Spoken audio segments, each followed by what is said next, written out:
Entrepreneurs on born, they're brewed. You are now listening to the Entrebrewer Podcast with your host, Adam McChesney. Let's grow! Welcome to the Entrebrewer Podcast. I am your host, Adam McChesney, and I want to thank you for being here today, especially with it being our first episode. We are live here from Half Coast Studios in St. Louis, Missouri. Thank you to Half Coast Studios for this amazing setup and sponsoring the show. I'm extremely excited for what we have lined up for you on this podcast. If you're listening, please be sure to subscribe to the show and leave us a 5-star review on Apple and Spotify. We would love for you to share this on social media and tag me, and this way we can get this incredible content out to more people. This podcast in general has been a long time coming. The idea itself came about in August of 2020, right after I went full-time into entrepreneurship. As anyone that goes into entrepreneurship for the first time, you think you have it all figured out until you realize that you're wrong and you don't. I went from selling CPAP equipment, where I had 1 to 2 competitors, everyone knew who I was and knew what our product was, to going into digital marketing, where there are hundreds of thousands of options. And I knew I had to separate myself, and a podcast was one of those things that I started to think about. As a result, I started investing in masterminds and networks to really dive into self-development. I knew there were a lot of things that I needed to work on and get better at in order to be a successful entrepreneur. In one particular program, Apex, it teaches us how to build our personal brand through the Building the Machine program and become the authority within the market that we are in. Many people in the program had already previously started a podcast, and that's where the idea came to fruition. If you have known me for any amount of time, you have probably seen me take a multitude of vacations or enjoying myself by going out with friends and family. So when I originally thought of the Entrebrewer Podcast, it was going to be more of a happy hour style type of podcast where we would talk a little bit of business, talk some beer, and entrepreneurship while drinking. Over the last 18 months, a lot of things have changed. And obviously, I didn't launch the podcast in August of 2020. I had plans to do it in April of last year, but that didn't happen either. So here we are today. I quickly realized that the term Entrebrewer and what this podcast could be was much more than that. I've personally came a very long way in realizing that there's so much more to entrepreneurship than sitting back and relaxing, living a laptop lifestyle, and just having some drinks on the beach. So as I was writing down a list of guests I'm excited to bring on, some really cool things came to mind as what this could really be. I have a really cool structure and outline we're going to follow, but we're going to have some amazing guests on here, whether those guests know it or not just yet. Andy Frisella is on my wish list. I will eventually get him on here as well. Ryan Stuman, who is one of my mentors, he will be a guest at one point. I know it. Again, they just might know it, not know it yet. So as I mentioned, I've came a long way in the past 18 months or so, and I'll kind of talk you through my version of the Entrebrewer story shortly. But I would like to give you an overview of the reasoning behind the show and why it's important to me. So for as long as I can remember, I wanted to be an entrepreneur, but I had no idea what in the world I was going to do, what business I was going to own, or how I was going to operate it.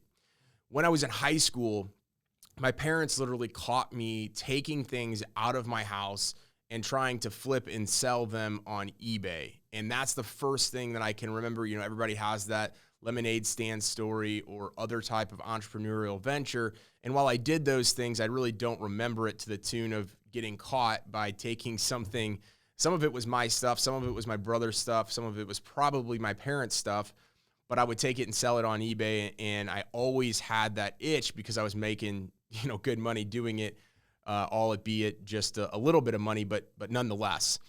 So a lot of podcasts, as I was thinking about the structure for this, have sort of the same theme, in my opinion. And not that there's anything wrong with it, especially us entrepreneurs that are listening to the same types of podcasts it kind of can get a little bit old.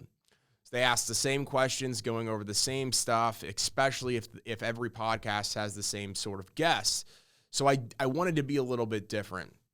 Now, I'm not going to say that we're reinventing the wheel, because we're not, but we are going to take a different twist on going through each guest's story and entrepreneurial journey that we have on the podcast. That's where the term Entrebrewer has really transformed into a bigger idea and concept compared to what I initially had it when it was just around business and drinking. Now, obviously, I have some beers here today. If you're able to see this video, as we'll be sharing this on social, you'll see I have a couple of beers lined up. I actually have a beer poured right here. I am on 75 hard, so I'm not going to drink it. But as I go through the outline of the show and talk about the Entrebrewer process, I want to relate it to brewing a beer. And so I want to have these props here. I also have a series of books right here. I'm on my 5th book for the year. I'm doing 1 book a week. So if you're able to see me on video, you'll see the books that I have already read this year. Each week we'll be adding another book to this list as I finish the previous week's book. So I would like to kind of discuss the concept by explaining where I came up with this Entrebrewer term. Entrepreneurs, in my opinion, are not born, they are brewed. And what I mean by that is every single business owner has their own story, their own upbringing, family background, and experiences that ultimately lead them to where they are at today as an entrepreneur and business owner. Even if you were handed down a business in your family or you purchased one that was already created, that story is still so unique to you. You are not born at the age, or even find out at the age of 1, 2, 5, whatever, that you're going to be an entrepreneur. Things have to happen in order for that to be there. And I want to dig in deep to those specific stories of the amazing guests that we have here. And the best part is there's no blueprint. There's no story that is going to be like the next. While there might be certain characteristics or things that one entrepreneur has done that is similar to the other, it's not the exact same. And we are going to dissect our guest story just like brewers going through the brewing process of a beer. So I'm going to go through the outline that we'll be talking about with each particular guest, and then I will explain my answers of my Entrebrewer story here shortly on this first episode. So there's going to be 5 main talking points that we have in the brewing process, or in the Entrebrewer process. First, it's going to start talking about the history. So every beer has a reason why it is getting brewed. We all know that. Ingredients. This is a key aspect to making a beer taste good, be successful, grow a brand, what have you. And we'll dive into that as well on the entrepreneur side.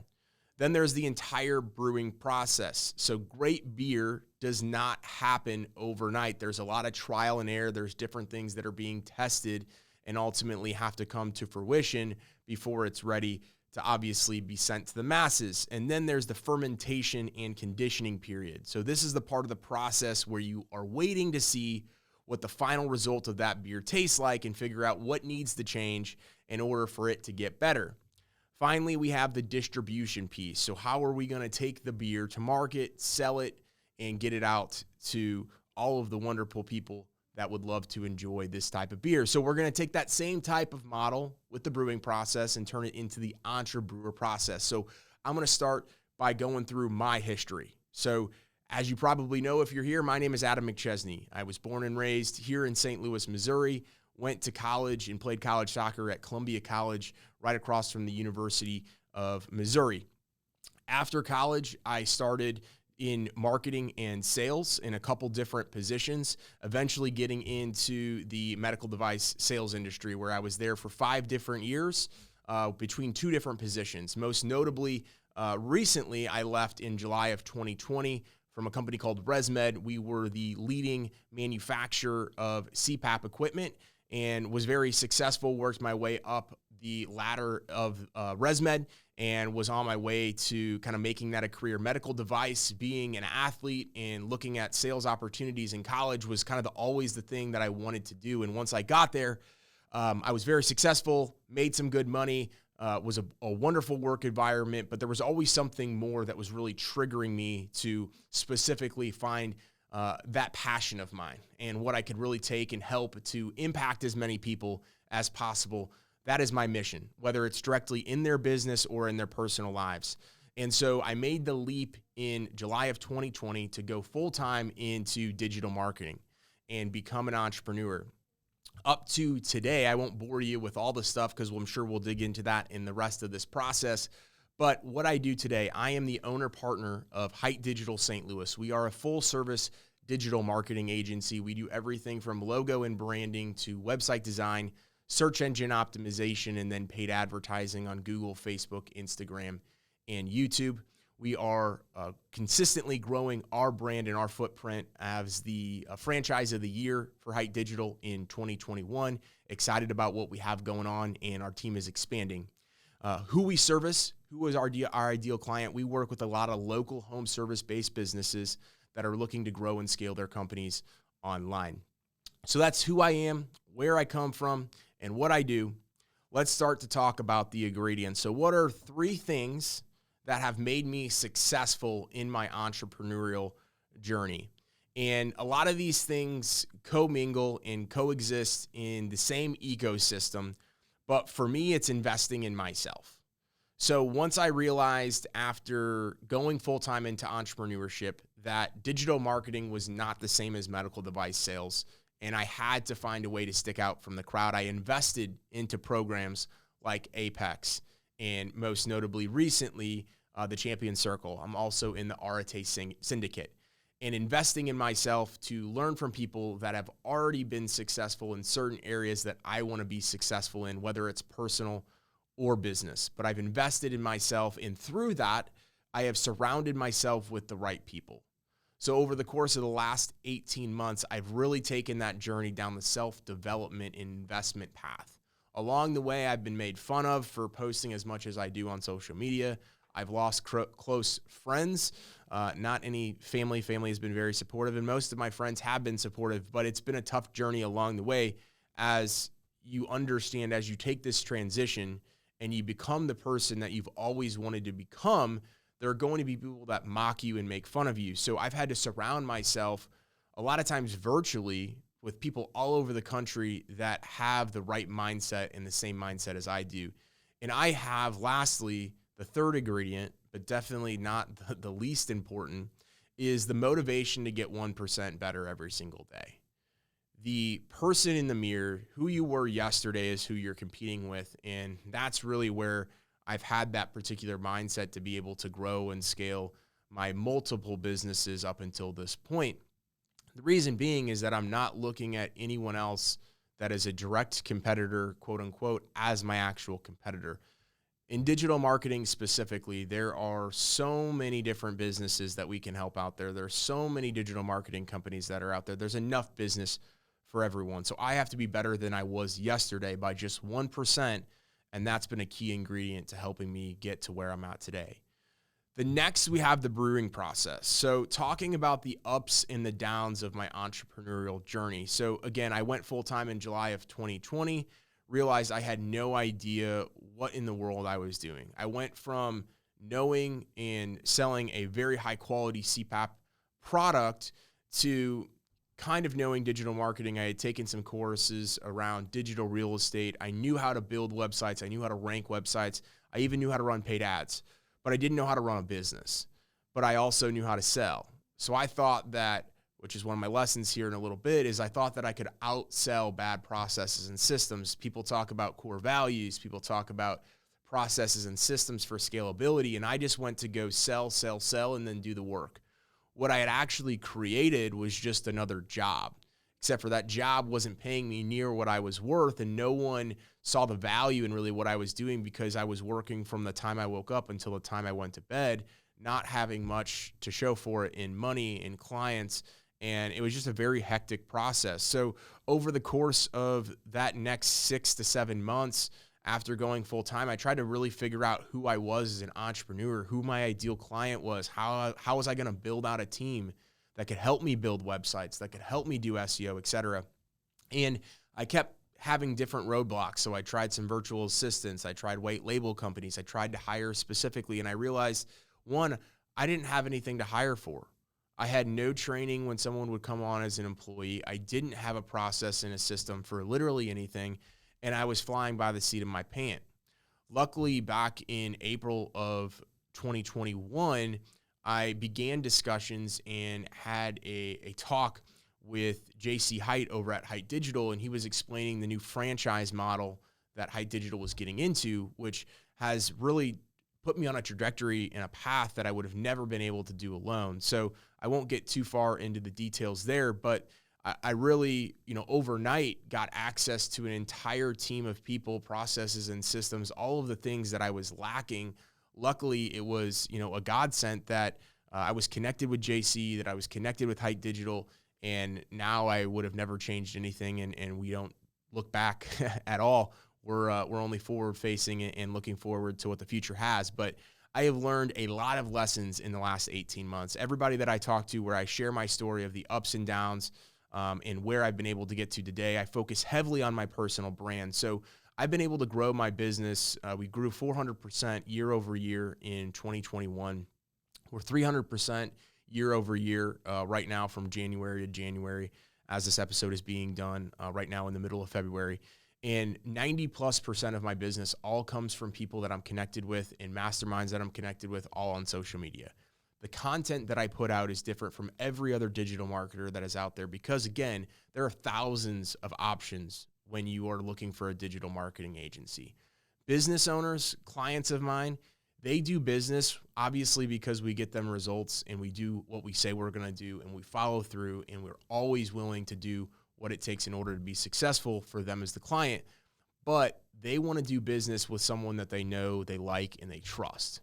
And they want to do business with a business owner that truly understands the journey that they're going through. So a lot of the content that I put out there very rarely ever has anything to do with digital marketing. Now, I do oftentimes post success stories or talk about client wins and things like that, or new services that we provide. But at the end of the day, I want to connect with that business owner, which is one of the reasons why I want to do this podcast, to really let them know that they're not alone. That yes, they might need a digital marketer, but I have a vast experience in just a year and a half on starting and failing businesses, on hitting roadblocks, on investing money, losing money, all of those different things, and the more ups and downs that you can actually share with your audience, with your particular target market, whether it be on social media or with a podcast, the more relatable you are.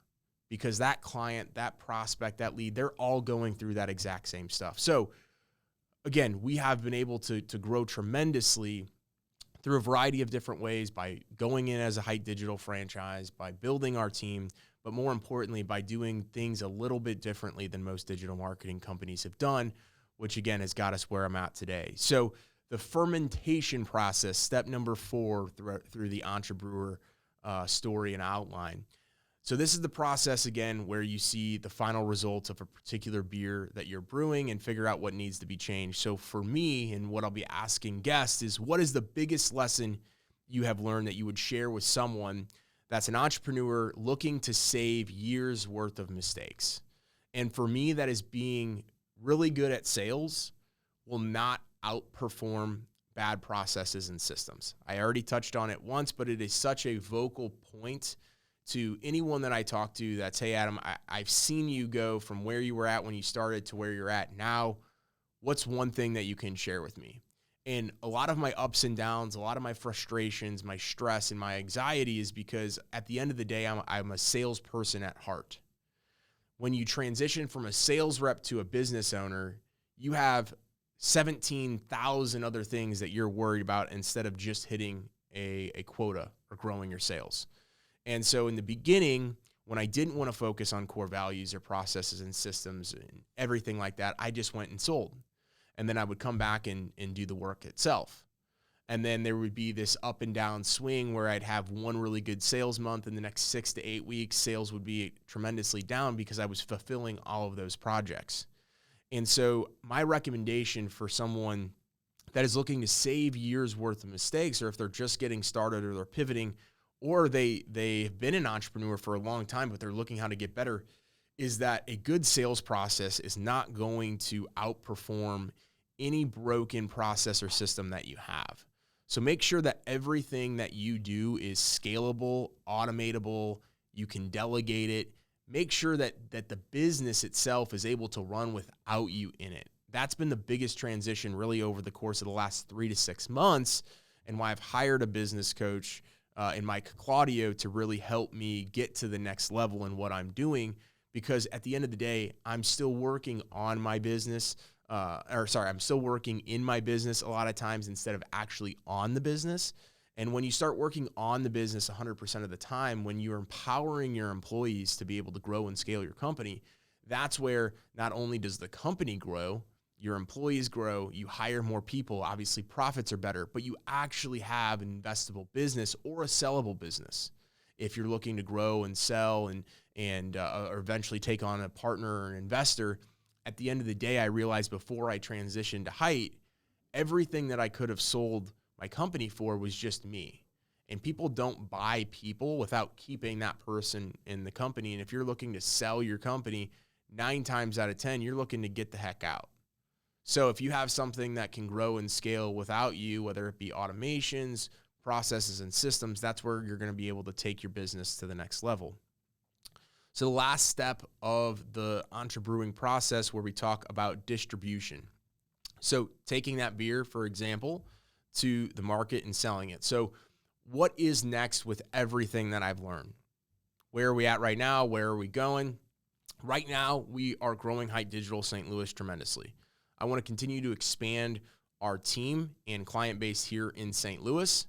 That is my main focus in the here and now. We're looking to hire another account manager. We're looking to hire a sales rep, because right now, again, I'm spending a lot of time prospecting, networking, growing our sales base. But that, at the end of the day, is only going to be able to produce so much, and we're kind of getting capped there. So we're growing tremendously month after month, but it's all based on what I'm able to sell, what I'm able to bring in. So I want to bring in a sales rep and continue to grow out our team. Eventually, here over the next couple of months, I really want to focus on obviously building this podcast.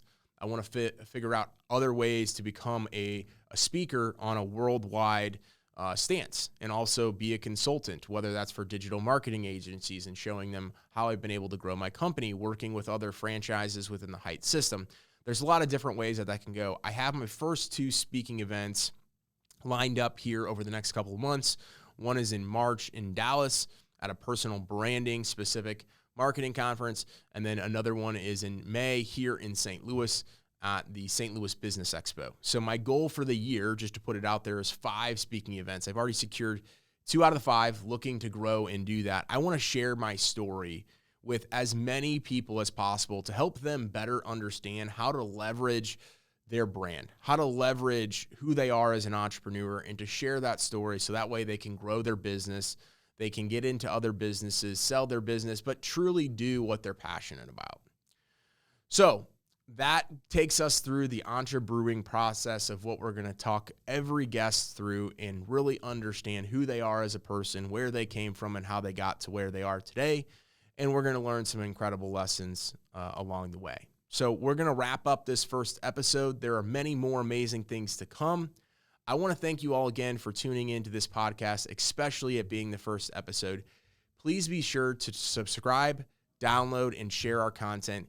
Leaving a 5-star review on Apple or Spotify goes an incredibly long way. And I want to thank you again to Half Coast Studios. This is a phenomenal setup that you guys have here. If you're watching on video, I'm going to be sharing a bunch of pictures and tagging their stuff on social media. But if you're in St. Louis and you're looking to grow your podcast, you're looking to start your podcast, whatever that ends up being, if you just have questions, you need to set up a consultation and talk with them. They seriously can help take this thing to the next level. For me, I was actually just sitting on the sidelines with this idea. Had it not been for Half Coast Studios, you would not be hearing this right now. So seriously, come check it out. They have a ton of different amazing stuff and features that they have going on here. Definitely get in contact with them if it's something you're interested. I'll see y'all next week. And remember, entrepreneurs are not born, they are brewed. I'm an entrepreneur. Entrepreneurs aren't born, they're brewed. Thank you for listening to Entrebrewer Podcast with your host, Adam McChesney. Let's